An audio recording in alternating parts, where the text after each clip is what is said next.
جی السلام علیکم ناظرین، میں ہوں آپ کا میزبان عمر دراز صابری۔ آپ دیکھ رہے ہیں سٹی ون نیوز۔ خبر شامل کرتے ہیں حیدرآباد سے۔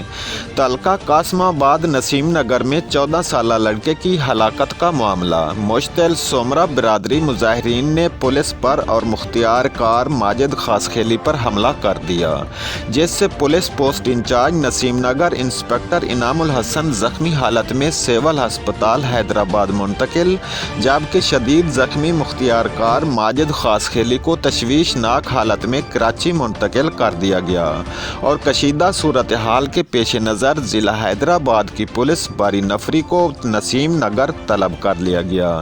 رپورٹ کر رہے ہیں Gulzar Ahmed, bureau chief, city one news, Hyderabad سے۔